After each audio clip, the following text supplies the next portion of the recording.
మహిళలంటే ఒక చిత్తశుద్ధి కూడా లేకుండా పోతోంది వైసీపీ గవర్నమెంట్కి.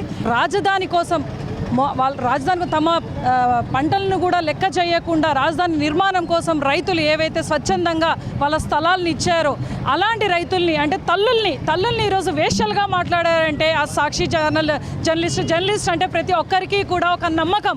ఎక్కడైనా ఏదైనా జరిగినా కూడా ఆయన మంచి మనకు చూపిస్తారు, నలుగురికి తెలిసే విధంగా జర్నలిస్ట్ ఉండాలి. కానీ ఇలా చిత్తశుద్ధి లేకుండా మహిళల గురించి వేశ్యలని మాట్లాడడం ఇది ఎంతవరకు సమంజసం? సాక్షిలో వర్క్ చేస్తున్నారు, మీరెవరో తెలియదు రాష్ట్రం అంతటా ప్రపంచం అంతా. కానీ ఈరోజు మీ వల్ల మీరు అక్కడ నివసిస్తున్నారు, అక్కడ ఉన్న మీ తల్లులకైతే మీ భార్యకి పిల్లలు కూడా ఈరోజు వర్తిస్తోందంటే మీ భార్య ఫోటోని కూడా పెట్టి చూడండి, వీడే ఫలానా వాడి భార్య, వీడే ఇలా వేషాలని మాట్లాడాడు రైతులకి అని అంటే ఇది ఎక్కడికి వెళ్తోంది? అసలు మన భారత రాజ్యాంగం ఏం చెప్పింది?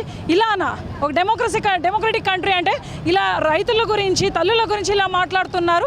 దీన్ని నిజంగా తీవ్రంగా ఖండిస్తున్నారు.